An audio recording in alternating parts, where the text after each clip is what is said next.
बातों का जिक्र किया है जिसके अंदर से एक फॉल्स फ्लैग ऑपरेशन भी है।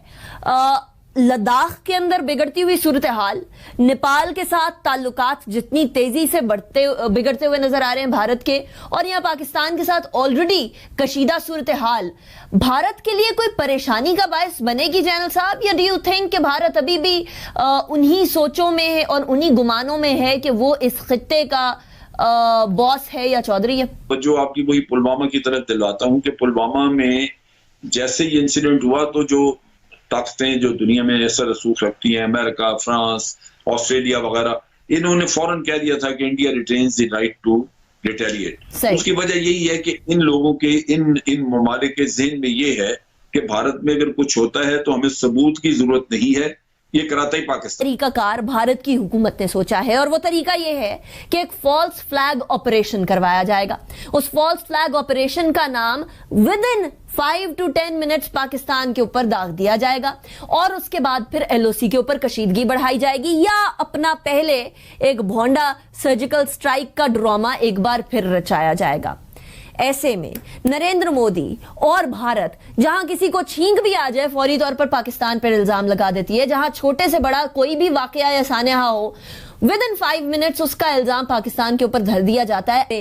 किस तरीके से अपनी साख को बचाया जाए, किस तरीके से एक बार फिर इंतखाबात के अंदर बीजेपी को जितवाया जाए, एक ऐसा मुल्क जहां इंतखाबात ही पाकिस्तान मुखालिफ नारों की बेसिस के ऊपर जीते जाते हैं, वो पाकिस्तान के खिलाफ कोई कार्रवाई करने का ड्रामा करने के अलावा और कर भी क्या सकता है। लेकिन ये बात पाकिस्तान को भी मालूम है और ऑफ कोर्स हमें अपने जराए के जरिए से मालूम हुई, और इसके साथ साथ पाकिस्तान इंटरनेशनल कम्युनिटी के सामने भी रख रहा है। आज एक हंगामी इजलास तलब किया गया OIC के कश्मीर राबता ग्रुप का, जिसके सामने फॉरेन मिनिस्टर शाह महमूद कुरैशी साहब ने कुछ हकायक रखे। पाकिस्तान के खिलाफ भारत के अज़ाइम, कश्मीरियों के खिलाफ भारत के मजालिम सामने रखती है, और फॉल्स फ्लैग ऑपरेशन की भी बात की। इस टॉपिक के हवाले से बात करेंगे। इमरान खान साहब भी कुछ कंफ्यूजिंग स्टेटमेंट्स दे चुके हैं। यह मामला बतदरीज बढ़ रहा है, सिचुएशन तब्दील हो रही है, लेकिन जिम्मेदारी हुकूमत की यह है कि बड़ा सोच समझ के बात की जाए। जनरल साहब, सबसे पहले OIC के कश्मीर राबता ग्रुप की आज मुलाकात हुई है, उसके अंदर वजीर खारजा शाह महमूद कुरैशी साहब ने बड़े वाज़ेह तौर पर कुछ बातों का जिक्र किया है जिसके अंदर से एक फॉल्स फ्लैग ऑपरेशन भी है। लद्दाख के अंदर बिगड़ती हुई सूरत हाल, नेपाल के साथ ताल्लुकात जितनी तेजी से बिगड़ते हुए नजर आ रहे हैं भारत के, और यहां पाकिस्तान के साथ ऑलरेडी कशीदा सूरत हाल भारत के लिए कोई परेशानी का बायस बनेगी जैनल साहब, या डू यू थिंक कि भारत अभी भी उन्हीं सोचों में है और उन्हीं गुमानों में है कि वो इस खित्ते का बॉस है या चौधरी है? देखिए, इस वक्त दो चीजें हैं जो भारत के लिए इंपॉर्टेंट है, ये मोदी के लिए इंपॉर्टेंट है, आप कह लीजिए। एक तो ये है कि चाइना और इंडिया का जो LAC line of actual control जैसे कह रहे हैं लद्दाख में, उसके बारे में बावजूद इसके कि कोई अभी वायलेंस नहीं, लेकिन सिचुएशन को स्टेबल नहीं कहा जा सकता। कल इंडियन एयर चीफ ने कहा कि जनाब उनकी एयर एक्टिविटी काफी देखी जा रही है, बड़ी अनयूजुअल किस्म की चाइना की एयर एक्टिविटी। इसका मतलब है कि अभी कोई शुबात मौजूद है कि शायद कोई नया इंसिडेंट न हो जाए।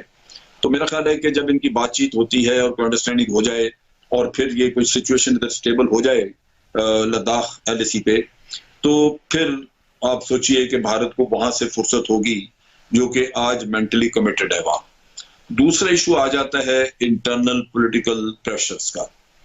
मोदी इस वक्त काफी अंडर प्रेशर है, क्योंकि मोदी अपने पिछले 6 सालों में जो प्रोजेक्शन करता रहा है, जो बातचीत और जो बड़ा, जैसे वो रोजाना लोग मजाक के तौर पे बात करते हैं कि जी 56 इंच की छाती, वो 56 इंच की छाती वाली जो चीज है कि आपने कहा चाइना को भी लाल आंख से देखेंगे, पाकिस्तान को भी ये करेंगे वो करेंगे, ये वो चीजें हैं जिससे कि आपने अपनी कौम में और बाहर एक ऐसी धाक बिठाई हुई थी, एक ऐसा इमेज क्रिएट किया हुआ था।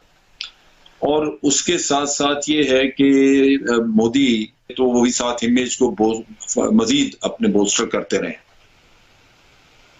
उसमें बालाकोट ले लें, कहा जी 300-350 लोग मार दिए हैं, या वो आप उससे पहले सर्जिकल स्ट्राइक की बात कर लें, जो तो ये एक इमेज ऐसा था जो उनके लोग समझते थे कि भाई भारत तो जो जी चाहे कर सकता है, और वो कर भी रहा था यूनिलेटरल। आपने देखा कई एक्शन उसने, आर्टिकल 370 वाला देख लें, यूनियन टेरिटरीज की कन्वर्शन देख लें, डिस्प्यूटेड टेरिटरीज है, लेकिन अल्टीमेटली अपने लोगों की तवज्जो हटाने के लिए, उनको कुछ अपना मसल दिखाने के लिए कि मैं इतना झूठ नहीं कहता था, मैं वाकई कुछ कर सकता हूं, वो एक फॉल्स फ्लैग ऑपरेशन करके बहाना ढूंढ के पाकिस्तान की तरफ रुख कर सकता है।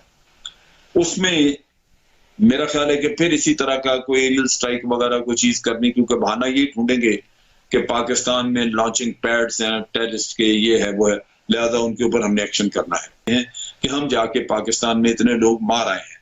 उन्होंने बोल दिया, कहा जी हम भी जाके चाइना के 40-45 लोग मार आए, जबकि ये ऐसा है नहीं। हो सकता है 2-3 उनके मरे हों, लेकिन ये 40-45 का जो फिगर है ये बड़ा सोच समझ के झूठ चलाया गया। तो बात ये है कि झूठ की बुनियाद पे एक आपने इमेज अपना चलाया हुआ था, खड़ा किया हुआ था, वो टूट रहा है और पहले उसको संभालने की जरूरत है। फिर लाजमी बात है कि वो अपनी पॉलिटिकल पोजीशन को रिस्टोर करने के लिए पाकिस्तान के खिलाफ कुछ करेगा, और वो प्राइम मिनिस्टर अक्सर जिक्र करते रहते हैं फॉल्स फ्लैग ऑपरेशन का, और उसके लिए हुकूमत को मनसूबाबंदी करनी चाहिए ताकि दुनिया इस चीज को समझे कि पाकिस्तान वहां पे कोई टेररिज्म नहीं करा रहा, लेकिन ये भारत की चाल है कि वो एक इस तरह का फॉल्स फ्लैग ऑपरेशन करके हमेशा पाकिस्तान को आइसोलेट करने के लिए या पाकिस्तान के ऊपर हमला करने के लिए वो बहाना ढूंढता है। इसके लिए मैंने देखा कि अभी तक हमारी गवर्नमेंट ने कोई खास लॉबिंग नहीं की, कोई खास दुनिया के अंदर शोर पैदा नहीं किया। जनरल साहब, आज जो फॉरेन मिनिस्टर शाह महमूद कुरैशी साहब की OIC के कश्मीर ग्रुप से वर्चुअल मुलाकात थी, उसके अंदर उन्होंने फॉल्स फ्लैग का जिक्र किया है। Do you think this is not enough?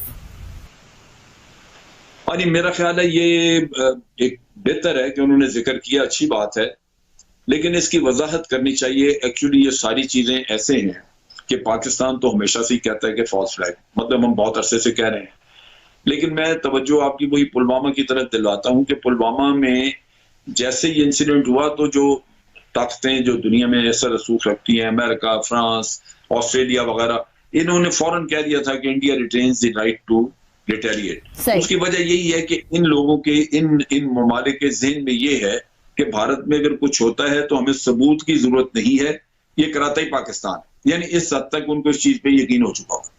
चुनाचे यहाँ बड़ा जरूरी है कि आप पुलवामा का किस्सा ले लें या उड़ी का ले लें, इसमें जो झूठ है वो खोल के दुनिया के सामने लाना चाहिए। उसमें हम मेहनत नहीं करते ताकि पता लग जाए कि पहले जो हो चुका है वो भी कुक्ड अप था, वो भारत की इंटेलिजेंस एजेंसी कराती रही, कोई सबूत ऐसा नहीं था जहां पाकिस्तानी को मुलव्वस हो। राइट। और अब भी तो ये, वरना भारत के हौसले बुलंद है इस नुक्ता निगाह से कि पाकिस्तान के खिलाफ उसको इंटरनेशनल लेजिटिमेसी मिली हुई है।